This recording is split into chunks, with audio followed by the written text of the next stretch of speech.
New update for anyone who is looking to apply for a student visa in 2026-2027 year. Hi all, this is Kaushal here from Professional Visa and Education Services, and I'm here with a topic in relation to especially in regards to the student visa application to apply for a student visa in Australia. And this is mainly targeted for offshore applicant who is looking to pursue study here in Australia in future. Now, this is the recent update that we've received, and based on the information that was received from the government has locked into 295,000 new overseas student place numbers where for this upcoming 2026-2027 year.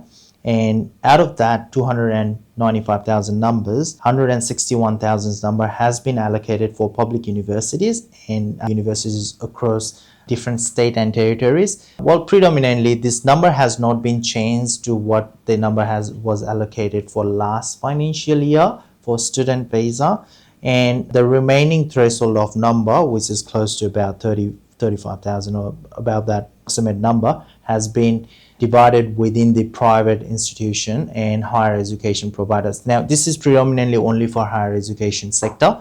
So if you're an applicant looking to apply for a student visa in order to pursue your higher education here in Australia, then with this messaging, it would definitely be beneficial if you would be looking to get enrolled into public universities within different states and sectors. But also, while you're selecting with these universities, we see that a lot of people would like to align their future migration strategies along with the student visa planning in the early days. So it's very important for you to assess your qualification, what you would like to study and what pathway it has actually got available in order for you to extend towards the permanent residency in future. Now, I'm not trying to mix up this information. There may be a cohort where their sole purpose is to study some course and they would like to create some careers or pathways within their sector, but there are also a majority of the applicants who are always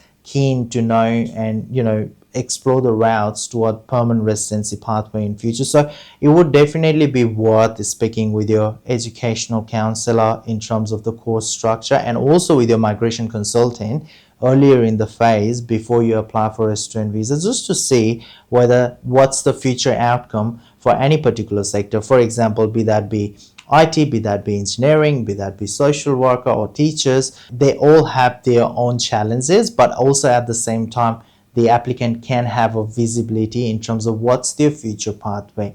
And most importantly, I think it would be a right decision for any applicant to make an early days decision if they have a clarity in terms of where they're heading.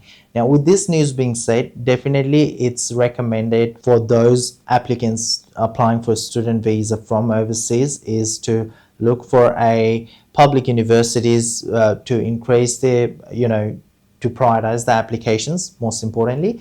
Now, there are also higher education sector available across different states and territories, which provides different sort of courses. So it's not predominantly that you cannot be going through the private institution. You do have options on both private and public providers when it comes to higher education sector to take your decision when you're coming to Australia to study for your further studies. Now, here's the part most people miss out on this news update. This isn't a cap cutting down the numbers, it's the actual total floors that's available. So no active providers is allowed to receive fewer places in 2027 than what they had in 2026. The institutions that performed well and recruited generally, especially from overseas, are actually getting more places than what they were allocated. So this is definitely a positive news, and for those students who are making their future pathways to migrate to Australia to studies, it's definitely worth looking into a different sort of course structure, but also a segment which could lead you to the future pathway, especially understanding a skill assessment pathway. This could be a very key foundation for anyone's journey.